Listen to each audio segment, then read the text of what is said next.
Chers amis, je me balade au Maghreb du livre et je tombe sur qui? Je tombe sur Dora Mahjoub, mon artiste tunisienne préférée.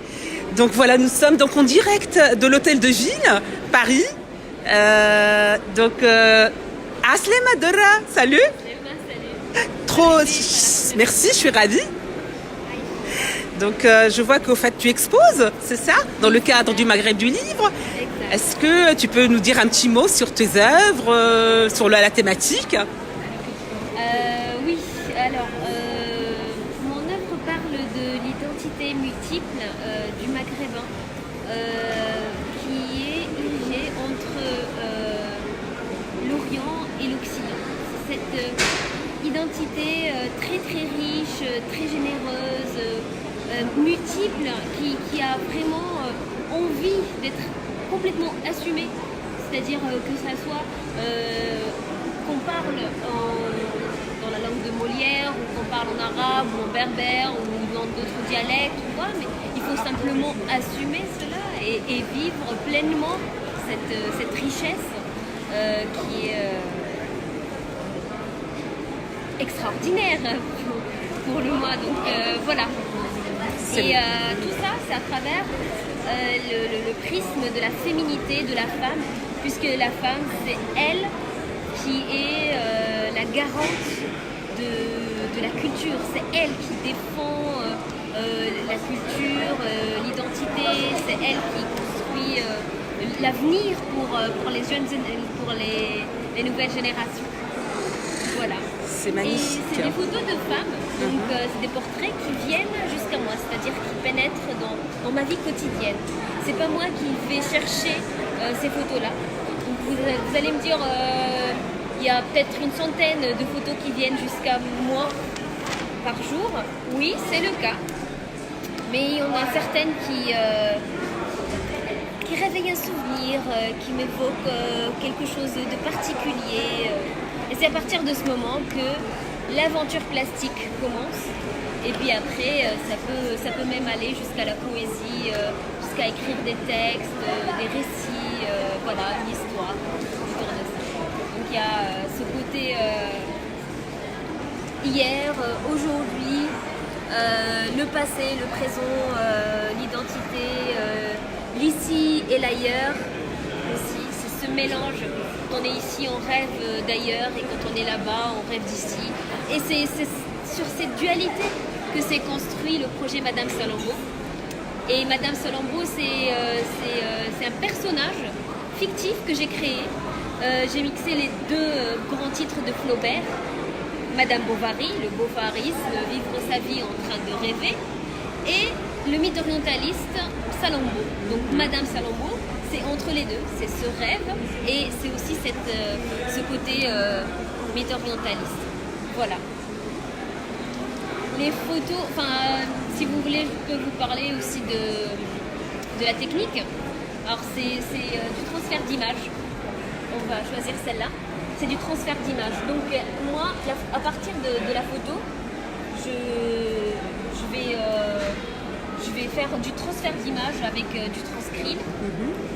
Et c'est une façon pour moi de donner des racines symboliques à la photo. C'est-à-dire, cette photo-là, à moins de détruire toute l'œuvre, on ne pourra pas la décoller de la surface de la toile.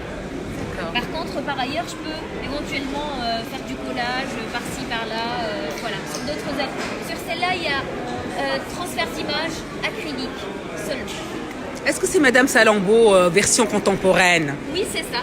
Et magnifique. Madame Salambo, ça peut être moi, ça peut être vous, Farah, ça peut être toutes ces femmes qui sont autour de nous, qui sont justement au Maghreb orient du livre, et qui sont entre l'ici et l'ailleurs, entre Occident et Orient. Voilà. Entre les deux rives, au fait, méditerranéennes. Exact.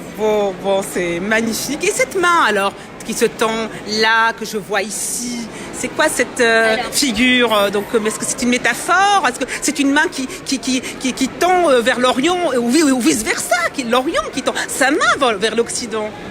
Alors, c'est de la série Armel Tidine ou Sakin. Ouais. Ça veut dire que j'ai fait des mains et des pieds pour arriver jusqu'à quelque chose que j'ai j'ai en tête. D'accord. Et ça reste toujours dans cette optique d'aller vers quelque chose, d'accord. Et cette œuvre, elle s'appelle La main de Dieu. C'est un peu osé, je sais, mais j'aime bien oser les choses. Donc c'est comme un appel. C'est ça aussi, je me suis inspirée Du fameux, du Dieu créé à la femme, enfin un peu le... Ouais. Voilà. Ouais. On s'inspire toujours, bien sûr, de quelque chose qui... En tous les cas, c'est... Si cette œuvre s'appelle Un destin, une page, vous pouvez la trouver sur Google. Vous mettez Un destin, une page.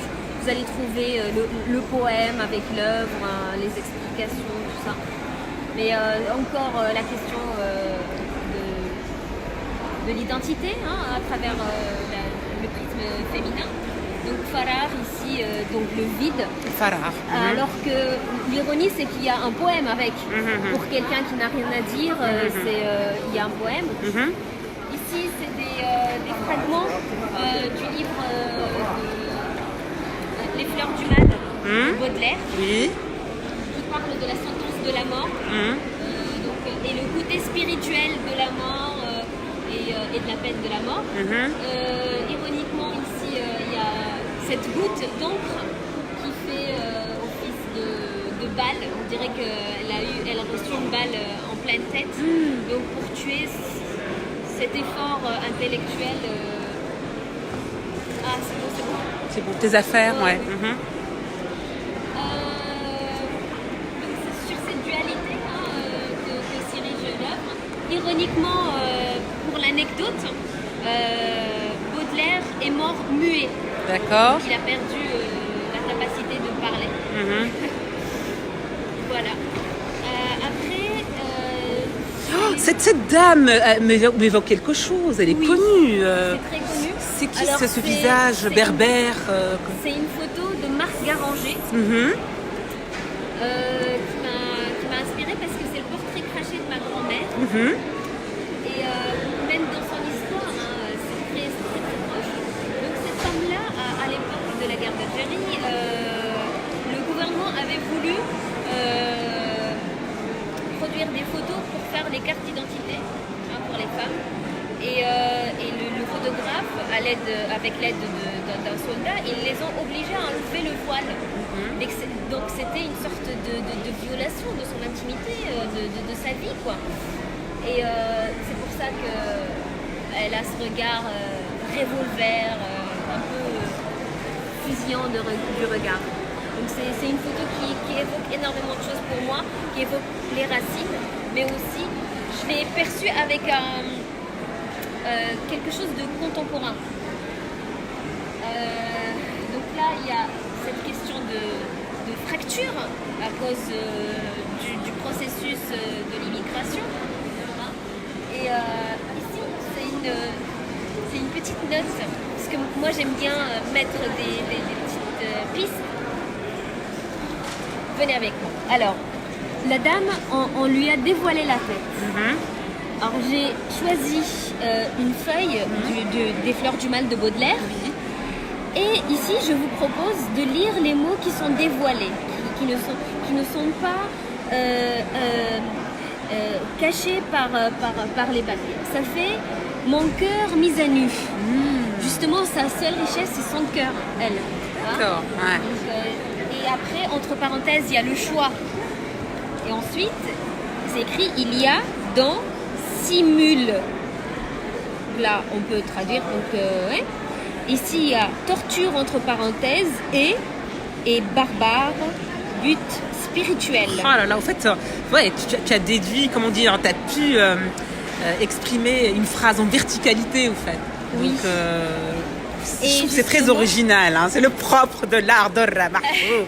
Mahjoub, je suis vraiment fascinée là par ton expo, très féministe, et très littéraire et à une translittéralité en fait, entre les deux rives. Hein. Tu as pu dégager à travers tous ces portraits de femmes, en évoquant Baudelaire, Flaubert, Madame Salammbô, enfin.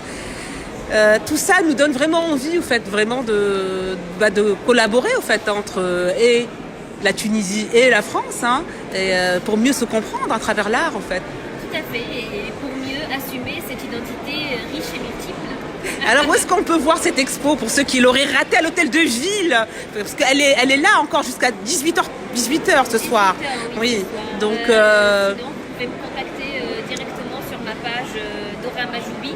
Dora Majoubi, d'accord, .com ou... Il y a mon site, oui, .com. C'est ça. Et aussi, sur Google, vous mettez artiste Dora Majoubi, vous pouvez trouver. C'est pas très compliqué. Il y a même mon numéro de téléphone, tout ça. J'aime pas mettre de la distance, parce que ça parle de l'humain et voilà, donc je préfère ce contact personnel. Écoutez, merci beaucoup Dora. Je vous fais la bise. Oui, oui. Et à très bientôt. À bientôt, merci. Merci Dora. Au revoir. Au revoir. Ciao.